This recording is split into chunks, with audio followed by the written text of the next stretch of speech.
riqueza do além, isso vai ter um custo a ser pago à frente, vai ter mais impostos à frente, vai ter mais taxas de juros, porque eventualmente o preço de mercado vai ter que predominar. Então, as pessoas tomam decisão com base nisso, né? Não são tão trouxas assim. A famosa curva de Phillips, que pinta um trade-off entre emprego e inflação, ela já se mostrou falaciosa na estagflação da década de 70 nos Estados Unidos. Quer dizer, você vai tentando gerar esses estímulos para atiçar a economia e o que você acaba como resultado final é mais inflação e não necessariamente mais emprego.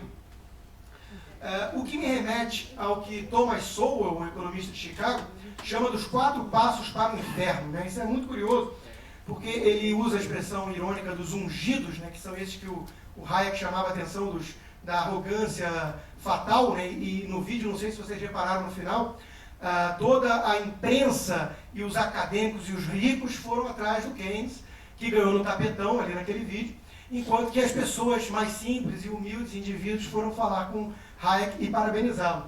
De fato, quando você vira para um governo e embala toda uma teoria econômica que diz gastar mais é bom, é óbvio que isso vai ter um apelo muito grande, é tudo que o governante quer escutar, né?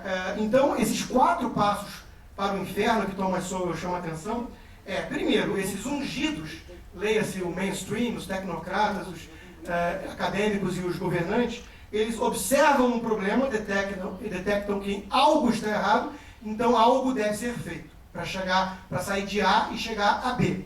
Aí vem os economistas liberais e apontam que com aquelas medidas, uma vez que o diagnóstico está errado e a proposta dá mais veneno do que causou os problemas em primeiro lugar, não vai levar de A a B, mas sim de A a C, que é um lugar ainda pior. Aí o terceiro passo é ser ridicularizado pela imprensa, chamado de simplista, de todos os adjetivos pejorativos imagináveis. E o quarto passo, finalmente, é quando chega o resultado C, ou algo muito próximo, esse mainstream coça a cabeça, diz que teria sido muito pior se não tivesse feito essas medidas, né, o que é um argumento contrafactual, não dá para refutar, ou então que fatores exógenos atrapalharam aquele caminho maravilhoso dos seus modelos econométricos. Eu gostaria de citar aqui um dado só, porque eu falei de teoria de forma muito ampla, mas algumas estimativas apontam que já foram gastos ou criados ex nihilo algo na linha de 3 a 5 trilhões de dólares com essa crise desde 2008. 3 a 5 trilhões de dólares, isso não pode ser visto como not enough, né? Isso não pode ser visto como estímulo insuficiente. Mas é exatamente isso que alguns keynesianos estão usando como argumento. Faltou o estímulo. E gostaria de lembrar que a época que foi propagandeado essa necessidade desses estímulos todos, foi usado como argumento alarmista, catastrófico, que se isso não fosse feito, o desemprego chegaria a cifras assustadoras como 10% nos Estados Unidos. Na época estava em 6%. Hoje estamos em 9% de desemprego, não muito distante de 10%. 2 anos e meio depois dos estímulos, de 3 trilhões de dólares de estímulo só nos Estados Unidos, taxa de juros zero, com alguns membros do FONC, né, que decide a taxa de juros, como a Yellen, pedindo taxa de juros negativa, né, se fosse possível, nominal. Quer dizer, não aprenderam nada com as crises que aconteceram, com o que gerou, em primeiro lugar, esse tipo de crise, como a bolha imobiliária que nós vimos, ou a bolha da internet antes. Einstein dizia que insanidade é fazer tudo igual e esperar resultados diferentes. Eu vejo exatamente assim as receitas keynesianas. Quer dizer, parece que nunca aprendem que esse excesso de estímulo governamental de gastos públicos que vão ter que ser pagos eventualmente, porque o governo não cria riqueza do nada, ou monetários, o que apenas é imprimir pedaços de papel, não é riqueza de fato, que isso tudo não gera prosperidade de forma sustentável, coisa alguma, né? Esse foco demasiado no curto prazo precisa acabar. As pessoas precisam entender que o longo prazo é um somatório de curtos prazos e que se a gente não parar para ver estruturalmente o que está podre nesse modelo, nós vamos continuar repetindo esses ciclos cada vez mais amplificados ainda, por conta de mais e mais estímulos sem precedentes do que nós estamos vendo nos últimos 2, 3 anos. A coisa vai ser muito pior. Os austríacos estão alertando quanto a isso, enquanto que os keynesianos estão, muitos deles, perplexos, coçando a cabeça, sem entender por que continuamos com crescimentos pífios e com desemprego de 9% a 10% nas economias principais. Muito bom. Podemos... Então, só para finalizar, eu gostaria de dizer que eu chamo os keynesianos dos alquimistas modernos. Eles insistem nessa teoria de que é possível pegar chumbo e transformar em ouro com magia. Né? Parece que são pessoas que acham que é possível se suspender puxando o próprio suspensório. Não funciona, e a história mostrou sistematicamente que essas receitas apenas agravam o sintoma. Obrigado. Obrigado, Rodrigo. Eu estou aqui fazendo papel do Estado, que é dificílimo, né? Assim, você trazer regras, regulações e tal, disciplinar. E eu fico encantado também com as exposições, as duas excepcionais agora. E o Rodrigo falando aqui claramente sobre o Estado como falso financiador da economia, para resumir de uma maneira bem grosseira, mas é aquela frase que todos nós conhecemos, que não existe almoço grátis, né? É mais ou menos isso do que o Rodrigo está falando, num estilo UFC Combate, que é muito importante, porque eu acho que é para isso que a gente está aqui mesmo, né? E gostei especialmente aí como um curioso só, daquele cruzado de direita no Paul Krugman. Achei que ele deve estar tonto até agora. Vou passar a palavra para o Luiz Fernando agora, por favor. Bem, obrigado pelo convite. Eu vi que o tempo do Rodrigo foi bastante estourado. Vou me valer do tempo ter ser estourado também. Isso é uma crítica ao Estado, não? É uma crítica keynesiana ao Estado? Não, vamos deixar o mercado atuar, então, né? Sem regulação. Então a ideia é a seguinte, então... Vamos deixar, né? Não, peraí. Vamos com calma, né? Isso é o seguinte, nós começamos, né, com um pouquinho mais de tempo para cada um, porque eu não estou interrompendo bruscamente as exposições, né? A primeira exposição foi um pouco além dos 15, a dele também foi um pouco além, e a sua vai até o fim com o teu bom senso, tá? Bom senso de cada um. Vamos lá. Então, eu confesso que eu vim aqui e não vim aqui para ficar provocando o pessoal da escola austríaca, né? E vim aqui para dar uma interpretação keynesiana, né, sobre a crise brasileira, a situação da economia brasileira, tudo. E quer dizer, o Rodrigo ficou o tempo todo fazendo provocações do keynesianismo, que ele não entende nada, sua leitura muito ruim de Keynes, nunca leu Keynes, muito ruim do keynesianismo, uma caricatura absurda, tá? Um discurso puramente ideológico. A análise da crise passou ao largo, quer dizer, se o problema de política monetária expansionista, por que da magnitude dessa crise que a gente está vivendo? Por que ela não aconteceu antes? Tá? Quer dizer, faltou análise, né? Pura ideologia, quer dizer, essa coisa das escolhas. Alguém me falou que é uma religião, né? Uma igreja pequena, uma coisa assim. Realmente eu fiquei muito absurdamente, uma visão realmente sem comentários. Uma visão muito, intensamente, foi uma coisa muito, assim, Alguém fala, estou assim, sem parar, estou atônica, assim, vamos falar um pouco de políticas econômicas, falar sobre o Brasil. Evidentemente, a crise financeira internacional está muito mais campo de uma leitura keynesiana do que fazer uma análise da economia brasileira, mas eu não vou fugir um pouco aqui o que me foi proposto, também não vou ficar atacando aqui os austríacos. Para dar minha interpretação um pouco, não tem uma visão, quer dizer, uma visão, política keynesiana em geral está relacionada ao intervencionismo econômico e políticas econômicas expansionistas. Tá? O que particularmente, tudo bem, certamente está relacionado ao intervencionismo econômico, né? Quer dizer, a Jennifer colocou muito bem, né? Quer dizer, é uma crítica ao laissez-faire, ao livre funcionamento, quer dizer, os mercados, a economia capitalista, ela é intrinsecamente instável, as crises elas são geradas endogenamente, né, pelo funcionamento do mercado. Mas essa ideia de que políticas econômicas keynesianas são expansionistas, né, ou seja, um expansionismo o tempo todo, né, é uma ideia absolutamente equivocada. Tá? O Keynes não compartilhava com essa ideia, Né? Você tem que olhar o ciclo econômico, né? E dentro do ciclo econômico ver que tipo de política que vai ser adotada. Então tem um certo keynesianismo. Isso tem alguns keynesianos que têm essa visão, né? Normalmente eu chamaria de um keynesianismo vulgar, né? O Delfim Neto uma vez chamou de um keynesianismo de pé quebrado, né? É uma visão equivocada. Então, o Keynes, particularmente, ele acreditava, né, na complementariedade do Estado e do mercado, né, num artigo dele chamado Fim do Laissez-faire, de 1927, e disse que a principal questão do policymaker é estabelecer qual é a agenda do governo e a agenda do não governo, né? Quer dizer, qual é o ponto de equilíbrio, né, entre o Estado e o mercado, né? Isso, evidentemente, eles não tinham uma receita de bolo para isso, né? Do ponto de vista ainda da visão do Keynes, né, está baseado no princípio da demanda efetiva, não é essa visão simplista de que a demanda agregada cresce absurdamente, bom, pau na máquina, não é disso, mas é levar seriamente, né, em conta de que decisões de produção e decisões de investimento não são feitas só a partir da disponibilidade dos fatores de produção, mas também são feitas com base em expectativas de demanda futura.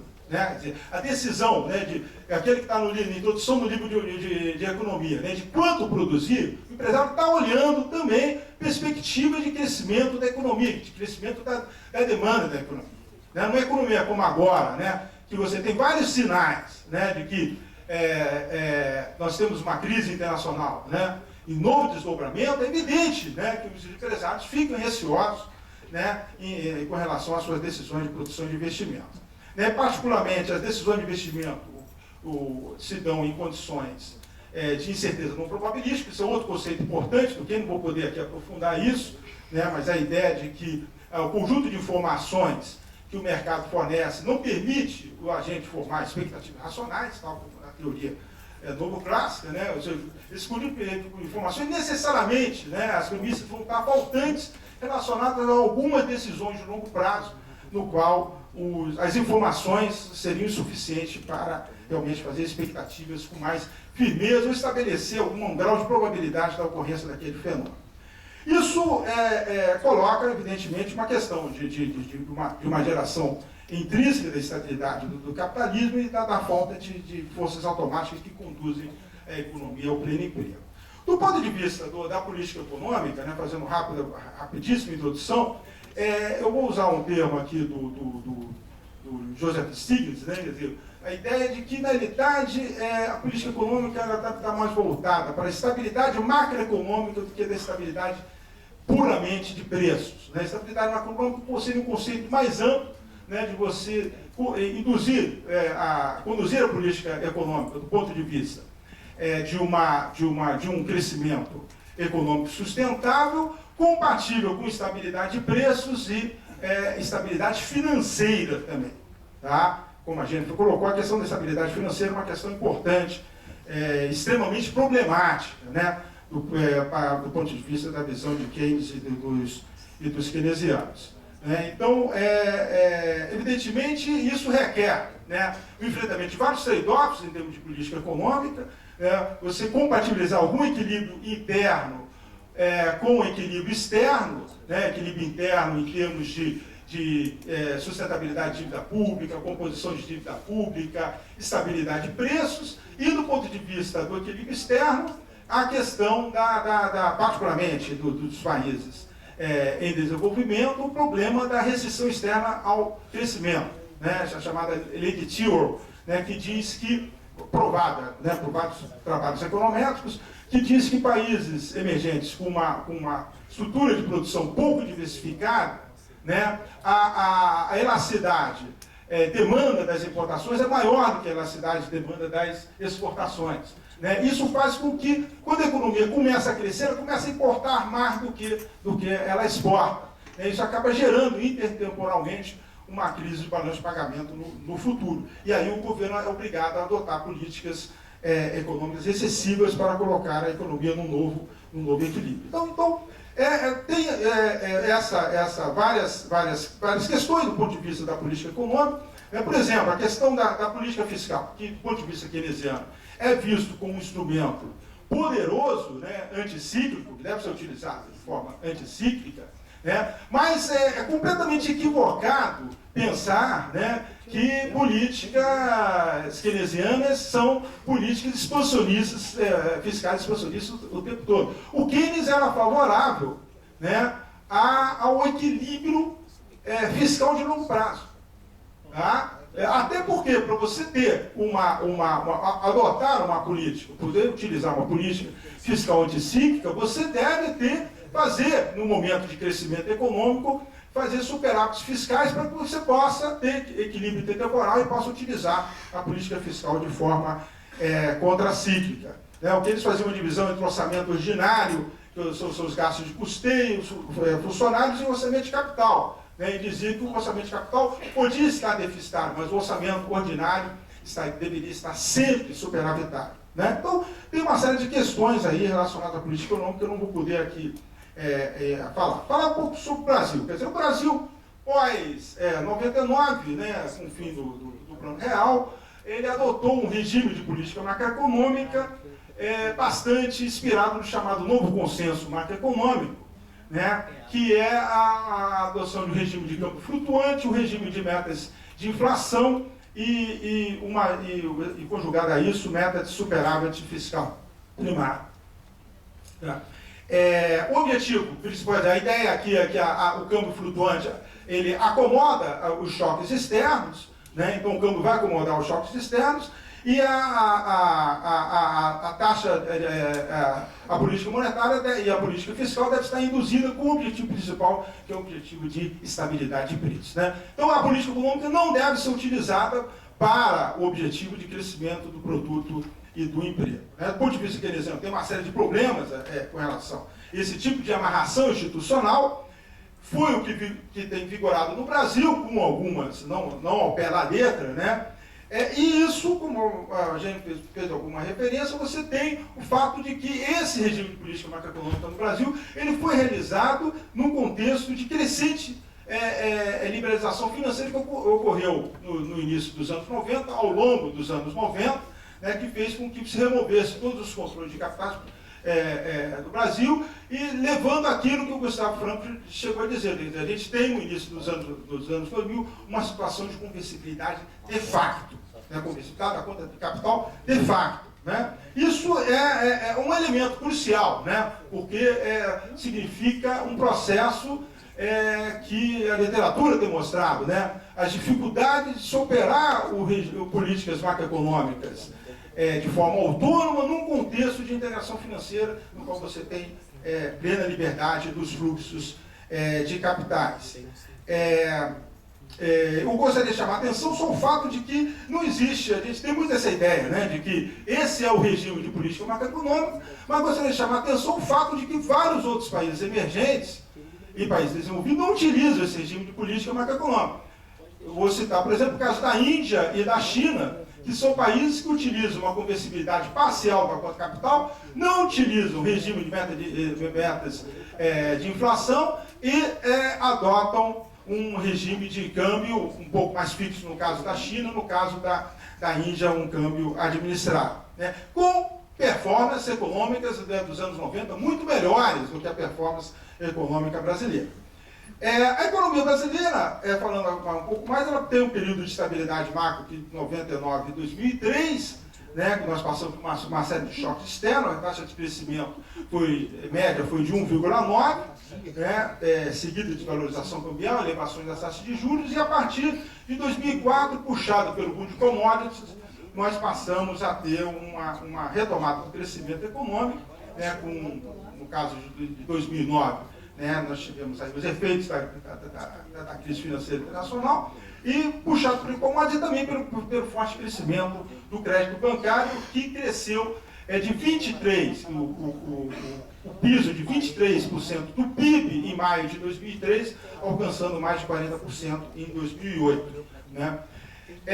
Do ponto de vista da política econômica, tivemos a gestão, início do governo Lula, com a gestão Palocci e Meirelles, que teve uma gestão mais ortodoxa da política econômica, E a partir da entrada do Mantega em 2006 já houve alguma flexibilização, não houve uma mudança, né, maior na política econômica, mas houve alguma mudança na política econômica. Eu gostaria de chamar a atenção particularmente alguns aspectos, que é a política de acumulação de reserva. Nós aumentamos as reservas internacionais de 60 bilhões em 2006 para 200 bilhões em 2008, em que pese os elevados custos fiscais, e uma redução na dívida pública, da dívida externa pública, de 10% do PIB em 2004 para 4,4% em 2008. Por que isso é importante? Quando veio a crise, a partir da quebra de Lehman Brothers, normalmente, como a situação em termos, a posição em dólares era uma situação devedora por parte do Estado, o que acontecia? Quando havia desvalorização cambial, isso gerava uma enorme perda fiscal por parte do governo,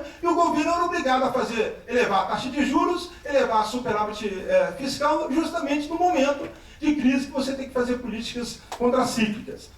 O fato de nós termos acumulado reservas e ter reduzido a dívida fez com que nós tivéssemos uma posição ativa em termos de dólar. O efeito imediato da desvalorização cambial foi um efeito positivo do ponto de vista das finanças públicas. Então o governo pode fazer uma política anticíclica, ele teve espaço para fazer política anticíclica. Gostaria de chamar a atenção que foram decisões de políticas que foram feitas anteriormente, que permitiram que o governo fizesse uma política, por exemplo, uma política fiscal que reduziu 1% mais ou menos em termos de redução do superávit primário, com efeitos importantes do ponto de vista da diminuição dos efeitos da crise econômica. A nota destoante, né, na crise de 2008 foi a política monetária. O governo manteve a política de juros alta em 2008, só vindo a reduzir em 2009. Tem uma jornalista econômica carioca, que certamente deve saber quem é, que normalmente tem uma visão bem liberal, e ela falou uma coisa do Meirelles. Quer dizer, o Meirelles, numa entrevista, disse: olha, eu não sabia qual era o tamanho do tombo da crise que viria para frente. Essa jornalista falou o seguinte: o que se espera de um banqueiro central é capacidade de olhar para frente, e olhar os sinais e tomar decisões a partir disso, não ficar olhando só para o passado, criticando o erro da política monetária. Nós pagamos o preço de uma recessão. Possivelmente, se a gente tivesse flexibilizado a política monetária a partir da crise de Lehman Brothers, a gente não teria tido uma recessão em 2009. O outro aspecto que eu gostaria de chamar a atenção é que também, particularmente, se eu não me engano, a partir de 2005, passa a ter uma política de crescimento do salário mínimo, de crescimento real mais agressiva, e de forma geral, fazendo uma provocação, a maioria dos economistas, certamente 10 entre 10 economistas liberais, dizem que o Brasil iria quebrar se tivesse um crescimento real do salário mínimo. O Brasil não quebrou.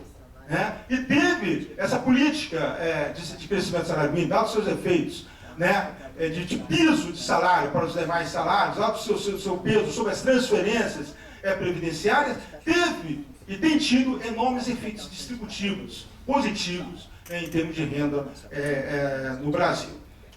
O Brasil perdeu algumas, eu acho que a partir da crise, houve algumas oportunidades perdidas, Eu acho que particularmente em 2009 a gente poderia ter feito uma política de redução mais agressiva da taxa de juros, A gente teria uma situação bem mais confortável, perdeu ali uma janela de oportunidade. Em 2010, eu acho que a política fiscal seguiu moderadamente expansionista, quando o governo já tinha passado, a economia já estava recuperando, o governo já poderia fazer uma política tentando fazer um ajuste fiscal, aproveitando aquela janela de oportunidade. Era ano eleitoral, o governo fez uma política expansionista, eu acho que perdeu uma oportunidade ali, houve um aumento de gastos custeiros extremamente importante. E por último, também a questão que tem sido problemática, a questão dessa apreciação na taxa de câmbio. Eu acho que o governo tem sido foi bastante leniente com relação à questão da taxa de câmbio. Isso tem pego no osso do setor industrial, particularmente do setor manufatureiro, Todos os dados mostram isso. Há uma clara tendência à desindustrialização da economia brasileira, o que tem sido bastante problemático. Falando, só para terminar, falando um pouquinho do governo da Dilma, que pegou uma economia relativamente aquecida, pegou um choque de preço de commodities no início, e também o próprio processo de crescimento de renda, do segmento de baixa renda, também, e do segmento de média renda, ele também tem alterado o mix de consumo de tradables e non-tradables, aumentando a participação de non-tradables na cesta de consumo, o que tem levado a uma mudança de preços relativos, o que tem gerado como um fator estrutural também um aumento inflacionário. Então, enfrentou alguma pressão inflacionária, um risco claramente de piora no cenário internacional, mas com continuidade dos fluxos de capitais positivos, né? Isso, a resposta da política econômica da Dilma tem sido a adoção de controles de capitais, que, a meu juízo, dada a magnitude dos fluxos de capitais, são controles leves para enfrentar esse problema de apreciação da taxa de câmbio. Adotou restrições de consumo de crédito, né, no dezembro do ano passado, as chamadas medidas macroprudenciais, que estão dando efeitos agora, né, do ponto de vista até da desaceleração do crédito e do consumo.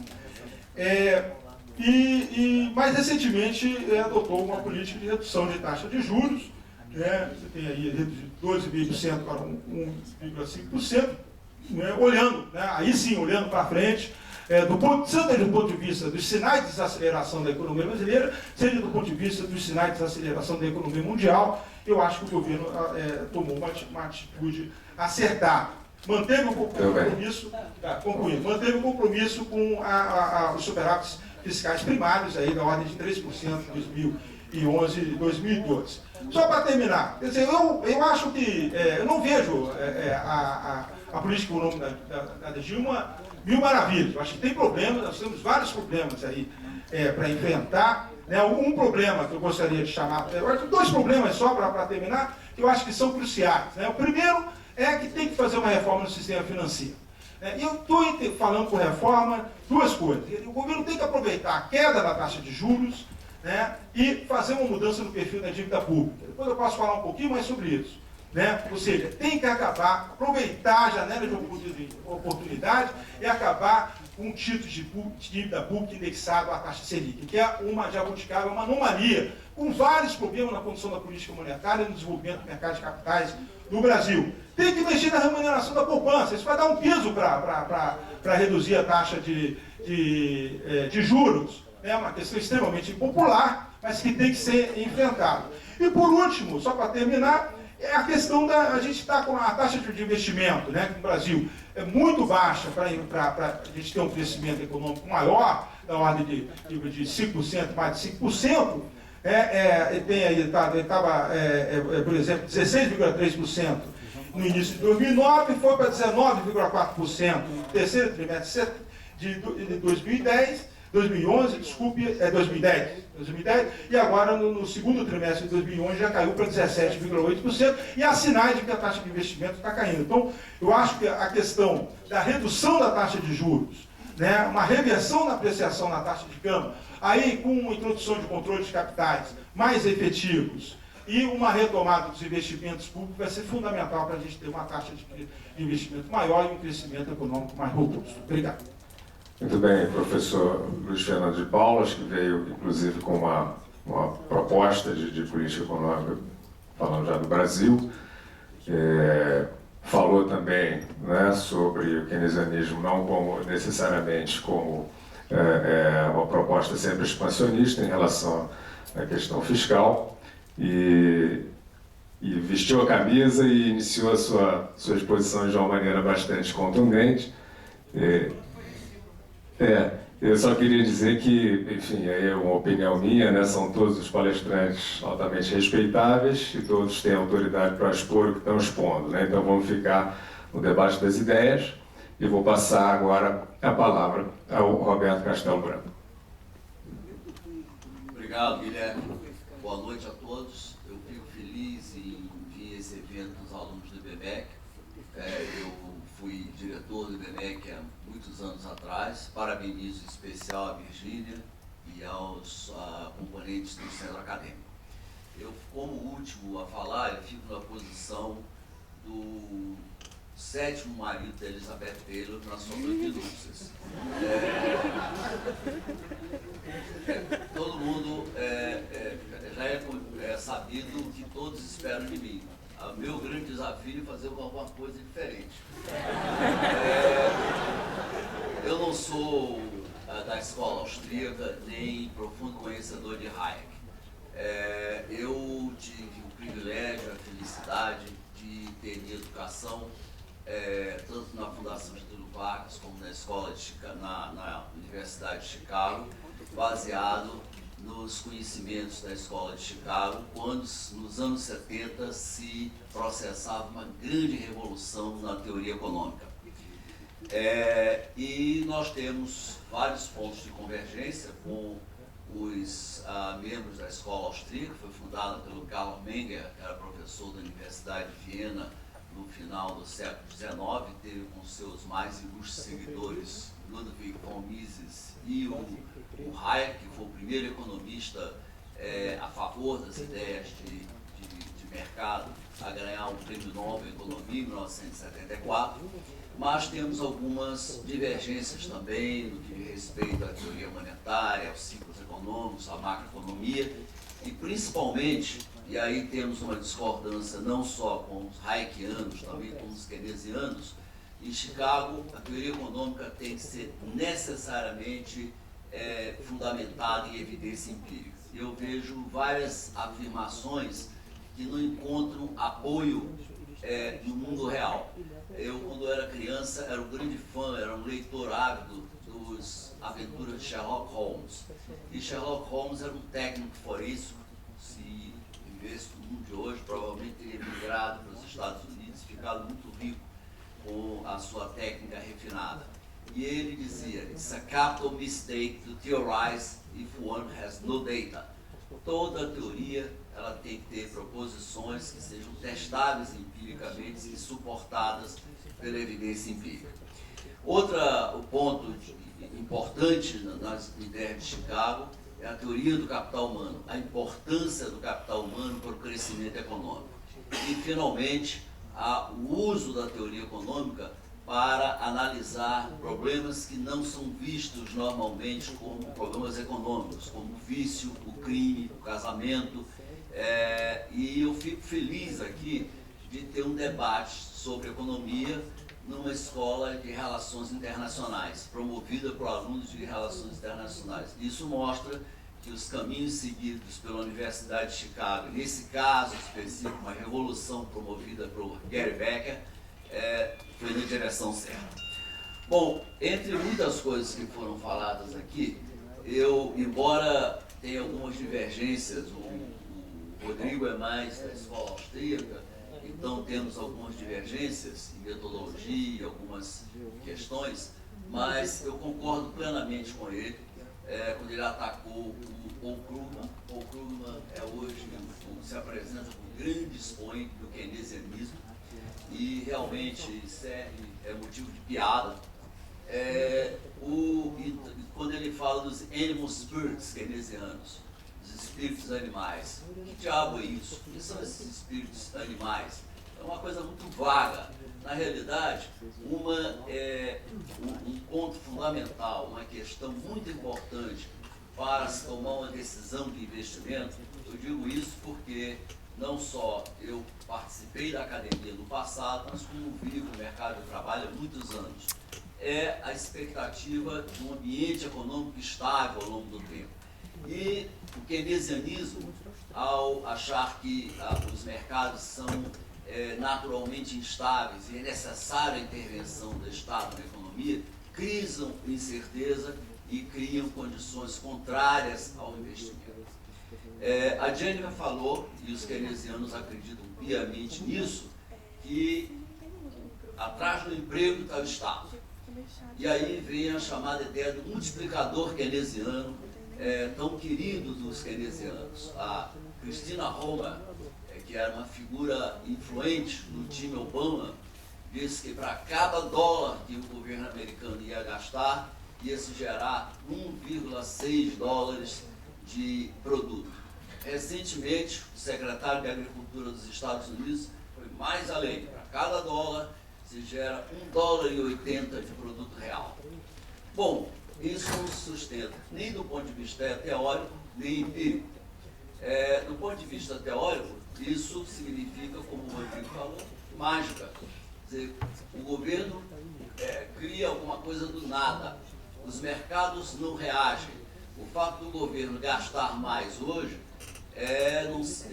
não encontra nenhuma reação por parte do setor privado. Quer dizer, ninguém espera como é que o governo vai pagar essa conta. Com mais inflação, com mais impostos. Então, isso provoca uma retração dos outros componentes da demanda agregada, do consumo, do investimento, nas exportações líquidas, e não se concretiza no mundo real, não se concretiza essa mágica. Os keynesianos acreditam em Papai Noel, acreditam em free lunch. E como Milton Friedman diz, there is no such a thing as a free lunch, even in France. Segundo ponto, do ponto de vista empírico, não existe nada empiricamente que sustente essa hipótese. Os trabalhos mais sérios sobre o multiplicador keynesiano foram feitos por Robert Barrow, que, por sinal, é professor hoje em dia da Universidade de Harvard, e que se queixava, no passado, disse, poxa, estava se processando uma revolução na teoria econômica em Chicago, e em Harvard nada disso era passado para nós. Como disse o Lawrence Summers, que é também um keynesiano criado na teoria keynesiana, disse, poxa, na minha juventude eu olhava o monetarismo como um diabo, olhava o Milton Friedman como um diabo, e hoje eu tenho respeito por eles. Por quê? Porque muitas das teses keynesianas não encontram sustentação empírica em estudos, nem tampouco no ponto de vista no mundo real. Nós olhamos, o governo americano gastou centenas de bilhões de dólares, American Recovery Act. O que aconteceu? A economia americana tem uma das recuperações mais pífias de recessões. Geralmente, após uma recessão, uma economia tende a se recuperar a uma taxa de crescimento mais elevada que sua taxa de crescimento de longo prazo, potencial de longo prazo. A economia americana não conseguiu fazer isso, apesar de toda a injeção keynesiana do time Obama. Na realidade, o Estado está por trás das crises. Nos anos 30, o grande responsável pela grande recessão foi o Federal Reserve, que contraiu a oferta monetária, gerou uma crise bancária espetacular, e essa crise se propagou com mais intervenção do Estado na economia, com protecionismo que rolou pelo mundo todo, começado nos Estados Unidos com a lei Smoot-Hawley.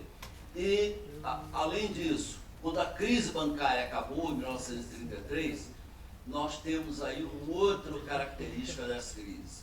Um dos seus piores subprodutos é a tendência à intervenção crescente do Estado na economia. As pessoas ficam em busca de um salvador, e o grande salvador, o pai dos pobres, é o Estado.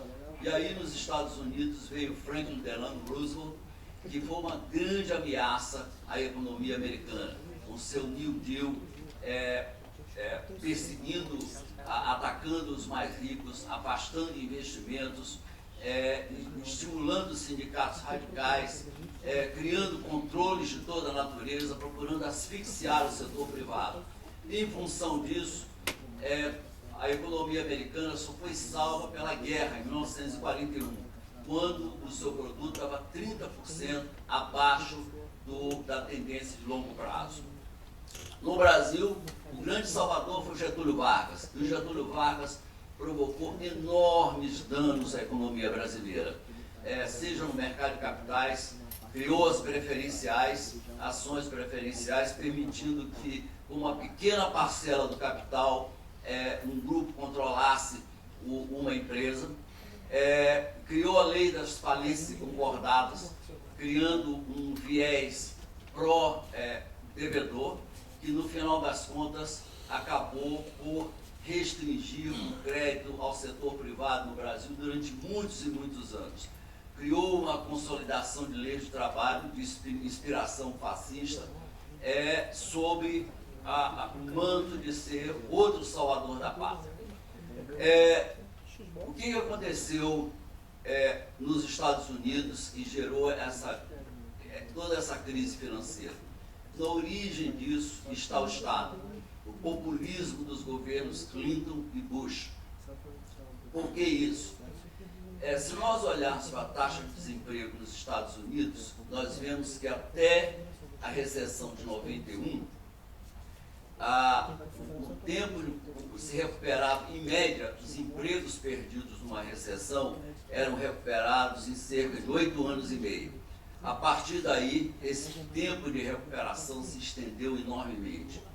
Por outro lado, se nós observarmos o comportamento dos salários reais e taxas de retorno da educação, a diferença de salários reais entre as pessoas que têm pós-graduação e que têm graduação aumentaram bastante. E aumentou mais ainda entre os que têm só graduação e que têm high school.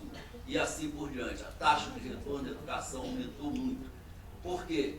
Porque a educação nos Estados Unidos está perdendo a corrida contra a tecnologia. Então, o grande sonho americano passou a se tornar inviável para milhões de pessoas, para aqueles que não podiam pagar por uma educação superior. E qual é a forma de lidar com isso? É exatamente que os governos aqui do Rio de Janeiro fizeram para lidar com o problema de insuficiência de transporte público urbano. Em lugar de expandir o metrô, optaram pela solução simples e populista das vans. Nos Estados Unidos, os governos optaram por aumentar, facilitar brutalmente o acesso ao crédito, inclusive o crédito imobiliário, que é o sonho de toda família de classe média, que é ter uma casa no subúrbio. E isso está na raiz dessa crise nos Estados Unidos. E por que os Estados Unidos não conseguem sair desse problema? Porque simplesmente o governo Obama tem uma identificação errada. Acha que mais Estado é bom. Ele acha que, tornando a economia americana mais parecida com a economia europeia, ele vai fazer os Estados Unidos crescer. Mais regulação, mais Estado, mais incentivos fiscais, mais despesas do governo, e tudo isso vai resolver. Não resolveu e não vai resolver. Na Europa ocidental, na Europa continental, nós temos um problema um pouco diferente. Na Europa ocidental, na Europa continental, perdão, nós temos como responsável por esses problemas, no fundo, o que eu costumo chamar de capitalismo francês. O capitalismo francês também é capitalismo, mas é um capitalismo diferente. É o capitalismo de Estado.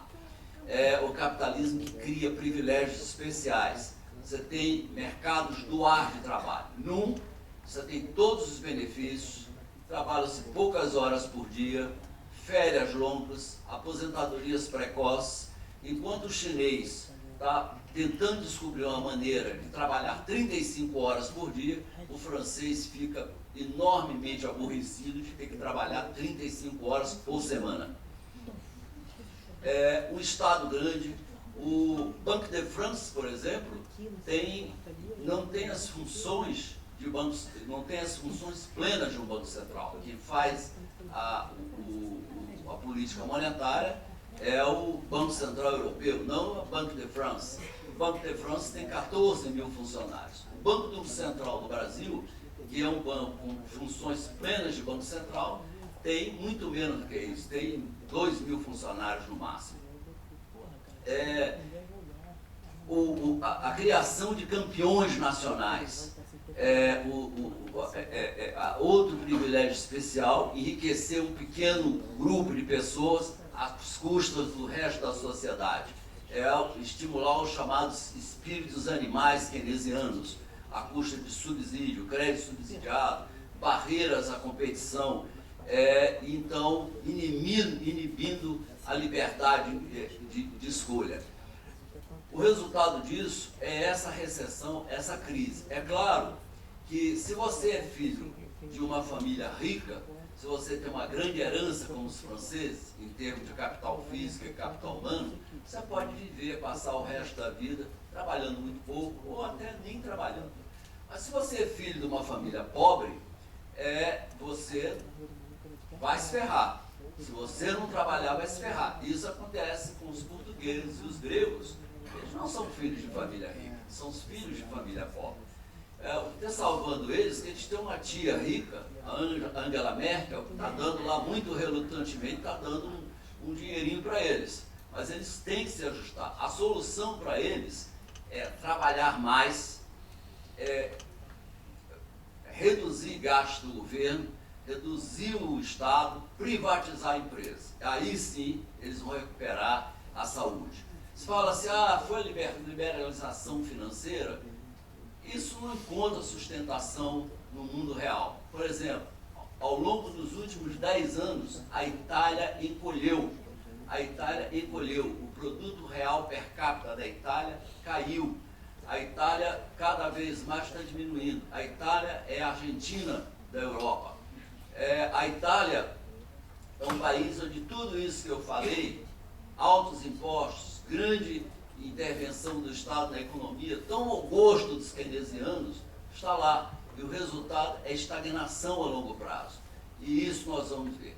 No Brasil, infelizmente, nós, entre optar por um capitalismo livre, de livre mercado, e um capitalismo francês, nós parecemos abraçar o capitalismo francês.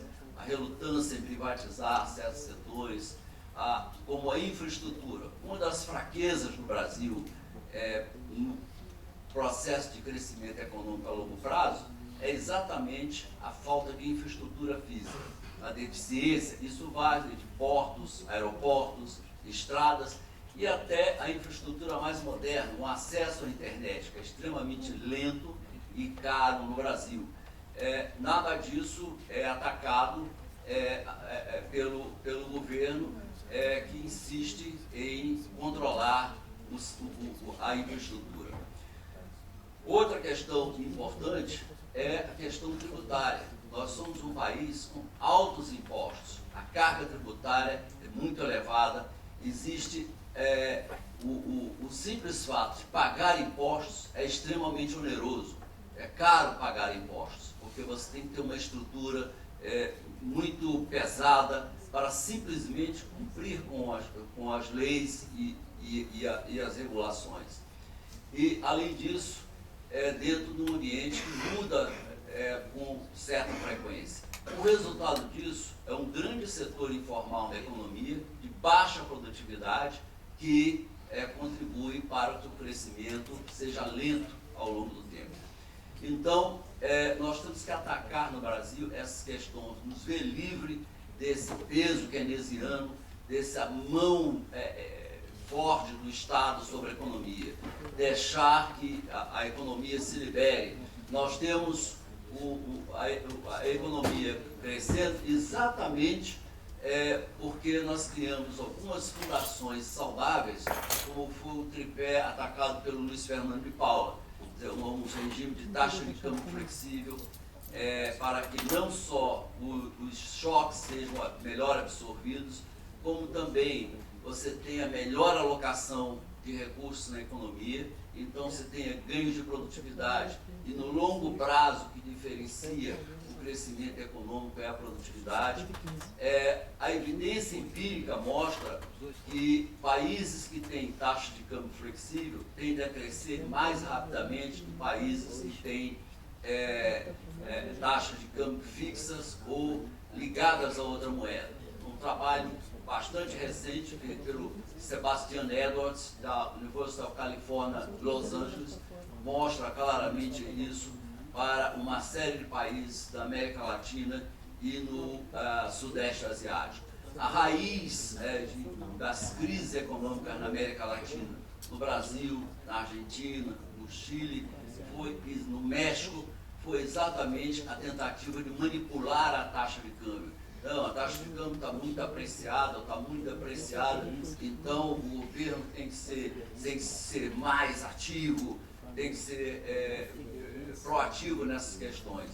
E aí isso gerou muitos custos para a sociedade brasileira e latino-americana como geral.